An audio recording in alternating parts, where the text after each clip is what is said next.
이스라엘이 필리스티아인들에게 계약 궤를 빼앗기다. 4장. 그리하여 사무엘의 말은 그대로 온 이스라엘에 전해졌다. 이스라엘은 필리스티아인들과 싸우러 나가 에베네제르에 진을 치고 필리스티아인들은 아펙에 진을 쳤다. 필리스티아인들은 전열을 갖추고 이스라엘에게 맞섰다. 싸움이 커지면서 이스라엘은 필리스티아인들에게 패배하였다. 필리스티아인들은 벌판의 전선에서 이스라엘 군사를 4,000명가량이나 죽였다.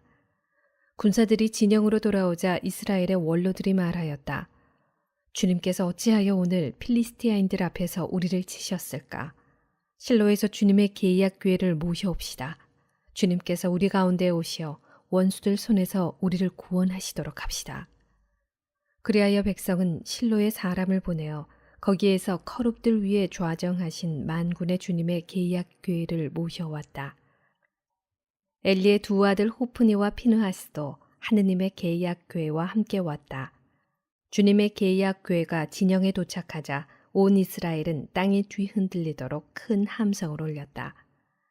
필리스티아인들이 이 큰 함성을 듣고 히브리인들의 진영에서 저런 함성이 들리다니 무슨 까닭일까 하고 묻다가 주님의 궤가 진영에 도착하였다는 사실을 알게 되었다. 필리스티아인들은 두려움에 사로잡혀 말하였다.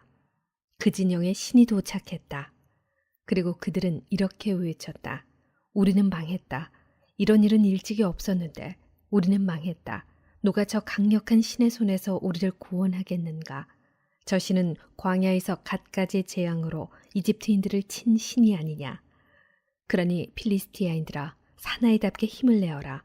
히브리인들이 너희를 섬긴 것처럼 너희가 그들을 섬기지 않으려거든 사나이답게 싸워라. 필리스티아인들이 이렇게 싸우자 이스라엘은 패배하여 저마다 자기 천막으로 도망쳤다. 이리하여 대사륙이 벌어졌는데 이스라엘군은 보병이 3만이나 쓰러졌으며 하느님의 궤도 빼앗기고 엘리의 두 아들 호프니와 피느하스도 죽었다. 그날 베냐민 사람 하나가 싸움터에서 빠져나와 실로로 달려왔다. 그의 옷은 찢어지고 머리는 흙이 묻어 있었다. 그가 왔을 때 엘리는 하느님의 궤 때문에 마음이 떨려 길가 의자에 앉아서 멀리 내다보고 있었다. 그 사람이 성읍에 들어와 소식을 전하자 온 성읍 주민들이 울부짖었다. 엘리가 그 부르짖는 소리를 듣고 웬 소리가 이렇게 시끄러우냐 하고 묻자 그 사람이 엘리에게 급히 와서 소식을 전하였다.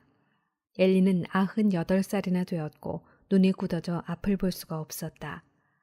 그 사람이 엘리에게 제가 바로 싸움터에서 온 사람입니다. 오늘 제가 싸움터에서 도망쳐 나왔습니다. 하자 엘리는 내 아들아 그래 그곳 사정이 어떠냐 하고 물었다. 전령이 대답하였다. 이스라엘은 필리스티아인들 앞에서 도망쳤고 군사들이 대학살을 당하였습니다. 사제님의 두 아들 호프니와 피느하스도 죽고 하느님의 궤도 빼앗겼습니다. 전령이 하느님의 궤를 언급하자 엘리가 대문 옆 의자에서 뒤로 넘어지더니 목이 부러져 죽었다. 그 사람은 늙은 데다 몸까지 무거웠던 것이다. 엘리는 40해 동안 이스라엘의 판관으로 일하였다. 엘리의 며느리 피느하스의 아내는 임신 중이었는데 아이 낳을 때가 다 되었다. 그 여인은 하느님의 궤를 빼앗기고 시아버지와 남편마저 죽었다는 소식을 듣고는 몸을 웅크른 채 아이를 낳았다. 갑자기 진통이 닥쳤던 것이다. 여인이 숨을 거두려 할 때 그를 돌보던 여자들이 아들을 낳았으니 걱정 말아요 하고 일러주었다. 그러나 여인은 그 말에 대꾸도 하지 않고 마음도 두지 않더니 영광이 이스라엘에서 떠났구나 하면서 아이를 이카봇이라 하였다. 하느님의 궤를 빼앗기고 시아버지와 남편마저 죽었기 때문이다. 그 여인은 하느님의 궤를 빼앗겼기 때문에 영광이 이스라엘에서 떠났다 하고 말하였다.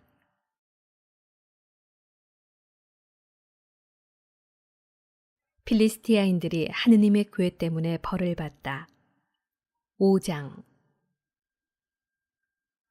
필리스티아인들은 하느님의 궤를 빼앗아 에베네제르에서 아스돗으로 옮겼다. 그런 다음에 필리스티아인들은 하느님의 궤를 들어 다곤의 신전으로 가져다가 다곤 곁에 세워두었다. 이튿날 아스도딘들이 일찍 일어나 보니 다곤이 땅에 얼굴을 박은 채 주님의 궤 앞에 쓰러져 있었다. 그들은 다곤을 일으켜 제자리에 다시 세웠다.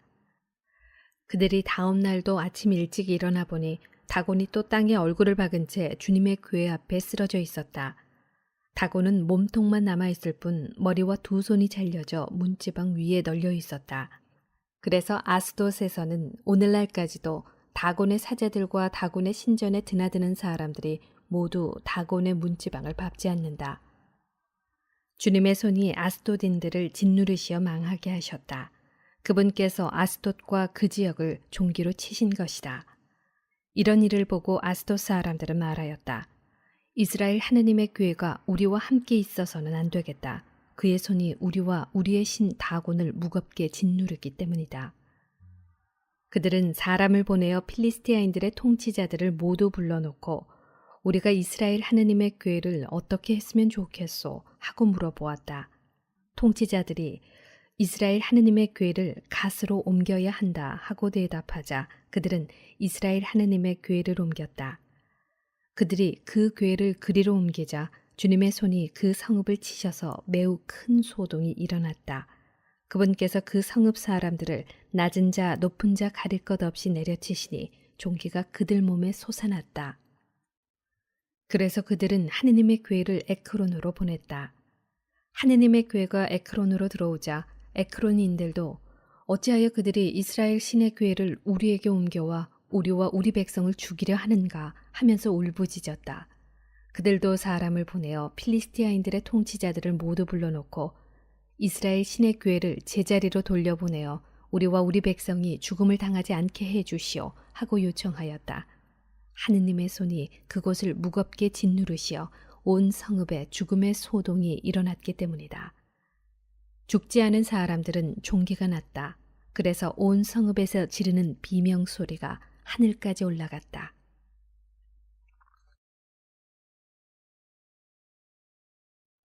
하느님의 궤가 돌아오다.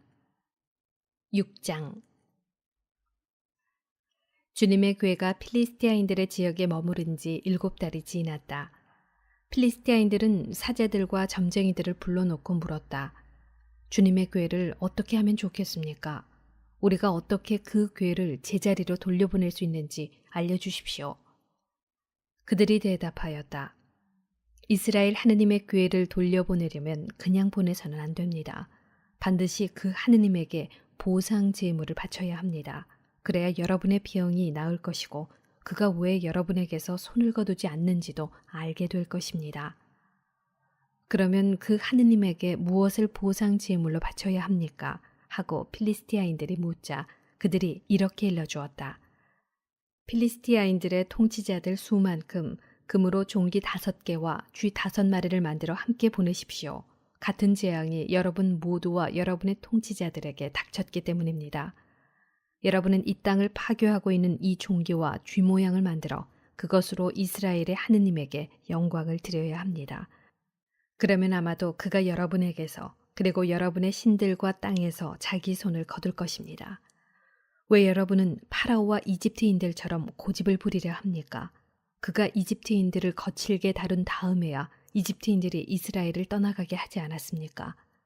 그러니 이제 새 수레 하나를 마련하여 멍에를 메어 본 적이 없는 어미소 2마리를 끌어다가 그 수레에 묶고 새끼들은 어미에게서 떼어 집으로 돌려보내십시오. 그런 다음 주님의 궤를 가져다가 그 수레에 싣고 그에게 보상 제물로 바칠 금으로 만든 물건들을 상자에 담아 그 곁에 놓으십시오. 그렇게 그것을 떠나보내고 나서 지켜보십시오. 만일 수레가 제고장의 난길을 따라 벳세메스로 올라가면 그가 우리에게 이 큰 재앙을 내린 것이 되고 그렇지 않으면 그의 손이 우리를 친 것이 아니라 재앙이 우리에게 우연히 닥쳤다는 것을 알게 될 것입니다. 사람들은 그대로 하였다. 그들은 어미소 2마리를 끌어다가 수레에 묶고 새끼들은 우리에 가두었다. 수레에는 주님의 궤를 싣고 금으로 만든 쥐와 종기 모양의 물건들을 담은 상자도 실었다. 그러자 소들은 벳세메스 쪽으로 난길을 따라 곧장 걸어갔다. 소들은 울음소리를 내면서 한 길 반을 따라갔는데 오른쪽으로도 왼쪽으로도 벗어나지 않았다. 필리스티아인들의 통치자들은 그 뒤를 따라 벳세메스 경계까지 갔다.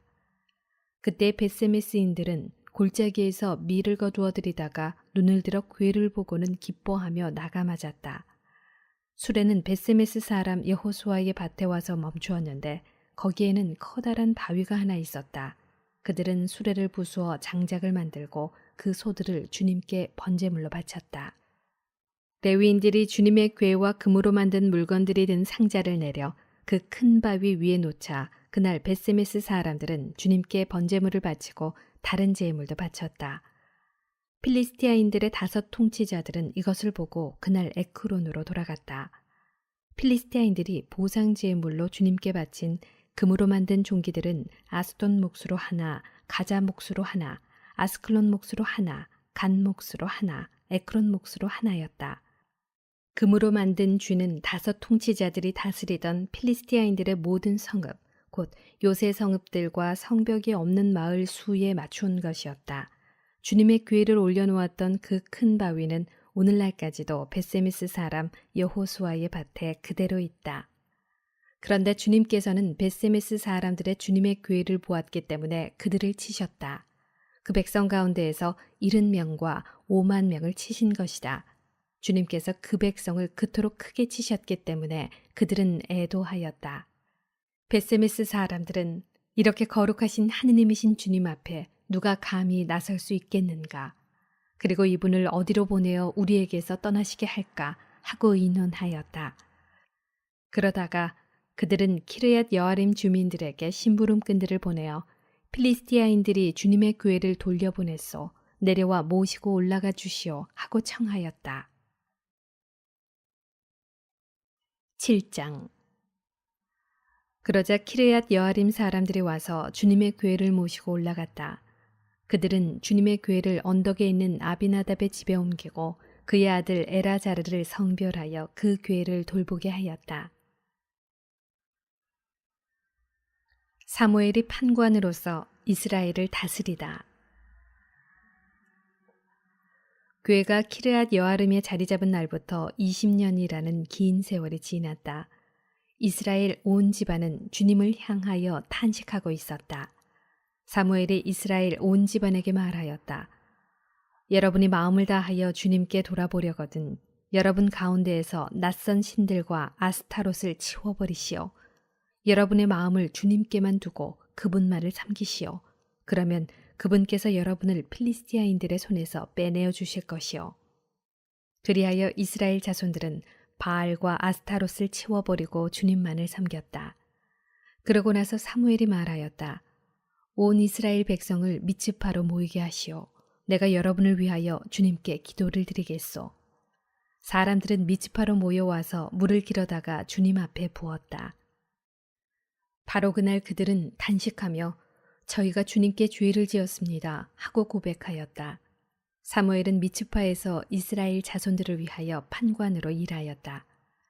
필리스티아인들은 이스라엘 자손들이 미츠파에 모였다는 소식을 들었다. 그래서 필리스티아인들의 통치자들이 이스라엘을 치러 올라왔다. 이스라엘 자손들은 이 소식을 듣고 필리스티아인들을 두려워하였다.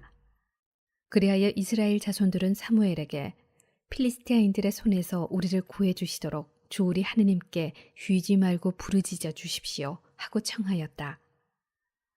사무엘이 젖먹이 어린 양 1마리를 끌어다가 주님께 온전한 번제물로 바치면서 이스라엘을 위하여 주님께 부르짖자 주님께서 그에게 응답하여 주셨다. 사무엘이 아직 번제물을 바치고 있을 때 필리스티아인들이 이스라엘과 싸우려고 다가왔다. 그날 주님께서 필리스티아인들 위에 큰 소리로 천둥을 울리시어 그들을 혼란에 빠뜨리시자 그들은 이스라엘 앞에서 패배하였다. 이스라엘 사람들은 미츠파에서 나와 벳카르 아래까지 쫓아가며 필리스티아인들을 쳤다. 사무엘은 돌을 하나 가져다가 미츠파와 센 사이에 두고 주님께서 여기에 이르기까지 우리를 도우셨다 하며 그 돌의 이름을 에벤에제르라 하였다. 필리스티아인들은 이렇게 꺾이고 나서 다시는 이스라엘 영토로 들어오지 않았다. 사무엘이 살아있는 동안에는 주님의 손이 필리스티아인들을 억누르셨던 것이다. 에크론에서 갓에 이르기까지 필리스티아인들이 이스라엘에게서 빼앗은 성읍들이 이스라엘에 되돌아왔다. 이스라엘은 거기 딸린 지역들도 필리스티아인들의 손에서 빼내었다. 그리고 이스라엘과 아모리족도 평화롭게 지내게 되었다. 사무엘은 살아있는 동안 내내 이스라엘을 위하여 판관으로 일하였다. 그는 해마다 베텔과 길갈과 미츠파를 돌며 그 모든 곳에서 이스라엘을 위하여 판관으로 일하였다. 그런 다음 자기 집이 있는 라마로 돌아와 거기에서도 이스라엘을 위하여 판관으로 일하였다. 그는 그곳에 주님을 위하여 제단을 쌓았다. 사무엘과 왕정제도. 백성이 임금을 요구하다. 8장. 사무엘은 나이가 많아지자 자기 아들들을 이스라엘의 판관으로 내세웠다. 맏아들의 이름은 요엘이고 둘째 아들의 이름은 아비야였다. 이들은 브에르세바에서 판관으로 일하였다. 그런데 사무엘의 아들들은 그의 길을 따라 걷지 않고 입 속에만 치우쳐 뇌물을 받고는 판결을 그르치게 내렸다. 그러자 모든 이스라엘 원로들이 모여 라마로 사무엘을 찾아가 청하였다. 어르신께서는 이미 나이가 많으시고 아드님들은 당신의 길을 따라 걷지 않고 있으니 이제 다른 모든 민족들처럼 우리를 통치할 임금을 우리에게 세워주십시오. 사무엘은 우리를 통치할 임금을 정해 주십시오 하는 그들의 말을 듣고 마음이 언짢아 주님께 기도하였다. 주님께서 사무엘에게 말씀하셨다. 백성이 너에게 하는 말을 다 들어주어라. 그들은 사실 너를 배척한 것이 아니라 나를 배척하여 더 이상 나를 자기네 임금으로 삼지 않으려는 것이다. 그들은 내가 이집트에서 데리고 올라온 날부터 오늘에 이르기까지 나를 저버리고 다른 신들을 섬기며 그런 짓을 저질러 왔는데 그 모든 짓을 너한테도 그대로 하고 있는 것이다. 그러니 이제 그들의 말을 들어주어라. 그러나 엄히 경고하여 그들을 다스릴 임금의 권한이 어떠한 것인지 그들에게 알려주어라. 사무엘은 자기한테 임금을 요구하는 백성에게 주님의 말씀을 모두 전하였다. 사무엘은 이렇게 말하였다. 이것이 여러분을 다스릴 임금의 권한이요. 그는 여러분의 아들들을 데려다가 자기 병거와 말 다루는 일을 시키고 병거 앞에서 달리게 할 것이요. 1000인 대장이나 50인 대장으로 삼기도 하고 그의 밭을 갈고 수확하게 할 것이며 무기와 병거의 장비를 만들게도 할 것이요. 또한 그는 여러분의 딸들을 데려다가 향 제조사와 요리사와 제빵 기술자로 삼을 것이요. 그는 여러분의 가장 좋은 밭과 포도원과 올리브밭을 빼앗아 자기 신하들에게 주고 여러분의 곡식과 포도밭에서도 11조를 거두어 자기 내시들과 신하들에게 줄 것이요. 여러분의 남종과 여종과 가장 뛰어난 젊은이들 그리고 여러분의 나귀들을 끌어다가 자기 일을 시킬 것이요. 여러분의 양떼에서도 11조를 거두어 갈 것이며 여러분마저 그의 종이 될 것이요. 그제야 여러분은 스스로 뽑은 임금 때문에 울부짖겠지만 그때 주님께서는 응답하지 않으실 것이요. 그러나 백성은 사무엘의 말을 듣기를 마다하며 말하였다. 상관없습니다. 우리에게는 임금이 꼭 있어야 하겠습니다. 그래야 우리도 다른 모든 민족들처럼 임금이 우리를 통치하고 우리 앞에 나서서 전쟁을 이끌 수 있게 될 것입니다. 사무엘은 백성의 말을 다 듣고 나서 그대로 주님께 아뢰었다. 주님께서는 사무엘에게 그들의 말을 들어 그들에게 임금을 세워주어라 하고 이르셨다. 그래서 사무엘은 이스라엘 사람들에게 저마다 자기 성읍으로 돌아가시오 하고 일렀다.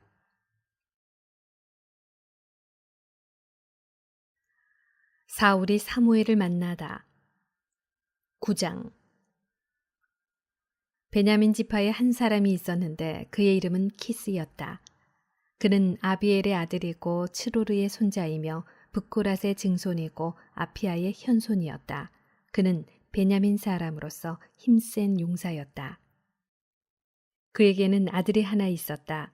이름은 사울인데 잘생긴 젊은이였다. 이스라엘 자손들 가운데 그처럼 잘생긴 사람은 없었고 키도 모든 사람보다 어깨 위만큼은 더 컸다. 하루는 사울의 아버지 키스의 암나귀들이 없어졌다. 그래서 키스는 아들 사울에게 말하였다. 종을 하나 데리고 나가 암나귀들을 찾아보아라. 사울은 종과 함께 에프라임 산악 지방을 돌아다니고 살리사 지방도 돌아다녔지만 찾지 못하였다. 그들은 사알림 지방까지 돌아다녔는데 거기에도 없었다. 다시 베냐민 지방을 돌아다녔으나 역시 찾지 못하였다. 그들이 춥 지방에 들어섰을 때 사울은 함께 가던 종에게 말하였다. 그만 돌아가자. 아버지께서 암나귀들이 아니라 오히려 우리를 걱정하시겠다. 그러자 종이 그에게 말하였다. 이 성읍에는 하느님의 사람이 한 분 살고 계십니다. 그분은 존경받는 분이신데 하시는 말씀마다 모두 들어맞는다고 합니다. 그러니 우리 거기에 한번 가보십시다. 혹시 그분이 우리에게 가야 할 길을 일러주실지도 모릅니다. 그러자 사울이 종에게 말하였다. 그런데 간다면 그분에게 무엇을 가지고 가야겠느냐?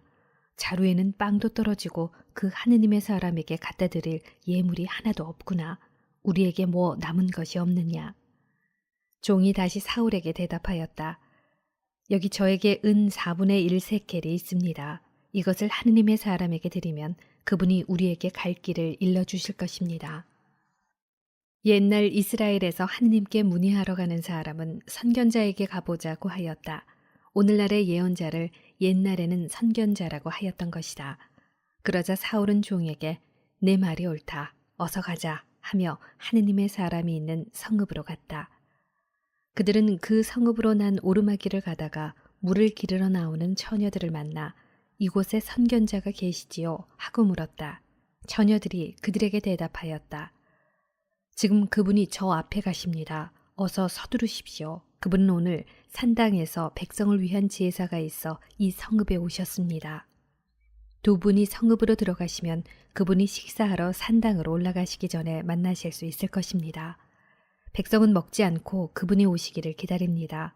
그분이 제물에 축복하신 다음에야 초대받은 이들이 먹을 수 있기 때문이지요. 지금 올라가시면 곧 그분을 만나실 것입니다.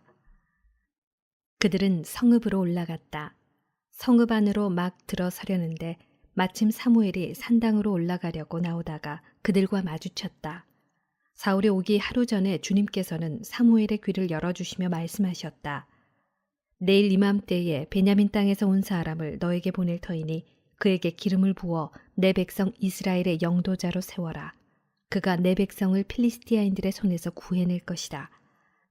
나는 내 백성이 고생하는 것을 보았고 그들이 울부짖는 소리를 들었다. 사무엘이 사울을 보는 순간 주님께서 사무엘에게 말씀하셨다. 이 사람이 내가 너에게 말한 바로 그 사람이다. 이 사람이 내 백성을 다스릴 것이다. 사울이 성문 안에서 사무엘에게 다가가 물었다. 선견자의 댁이 어디인지 알려주십시오. 사무엘이 사울에게 대답하였다. 내가 그 선견자요. 앞장서서 산당으로 올라가시오. 두 분은 오늘 나와 함께 음식을 들고 내일 아침에 가시오. 그때 당신이 마음에 두고 있는 일도 다 일러주겠소. 당신이 사흘 전에 잃어버린 암나귀들은 이미 찾았으니 더 이상 그 일로 마음을 쓰지 마시오. 지금 이스라엘의 모든 기대가 누구에게 걸려 있는지 아시오. 바로 그대와 그대의 집안에 걸려 있어. 사울이 대답하였다. 그렇지만 저는 이스라엘의 지파 가운데에서도 가장 작은 베냐민 지파 사람이 아닙니까? 그리고 저의 가문은 베냐민 지파의 씨족들 가운데에서도 가장 보잘것없습니다. 그런데 어찌하여 저에게 그런 말씀을 하십니까? 사무엘은 사울과 그의 종을 데리고 큰 방으로 들어가 초대받은 이들 맨 윗자리에 앉혔다. 손님들은 30명쯤 되었다. 사무엘이 요리사에게 일렀다. 내가 너에게 간수하라고 맡겨둔 몫을 가져오너라. 요리사가 넓적다리와 꼬리를 가져다가 사울 앞에 차려놓자 사무엘이 말하였다. 여기 남겨둔 것을 당신 앞에 차려드리니 잡수시오. 당신이 초대된 사람들과 함께 때맞춰 들도록 남겨둔 것이요. 이렇게 그날 사울은 사무엘과 함께 음식을 먹었다. 그들이 산당에서 성읍으로 내려온 다음 사무엘은 사울과 함께 옥상에서 이야기를 나누었다. 사무엘이 사울을 임금으로 세우다. 그들은 일찍 일어났다. 동틀 무렵 사무엘이 옥상에 대고 사울을 부르면서 일어나시오. 내가 당신을 발에다 주겠소. 하자 사울이 일어났다. 그리고 사울과 사무엘은 둘이서 밖으로 나갔다. 그들이 성읍 끝까지 내려갔을 때 사무엘이 사울에게 말하였다. 종더러 우리보다 앞서가라고 이르시오. 종이 앞서가고 나면 당신은 잠시 서 계시오. 내가 하느님의 말씀을 들려주겠소.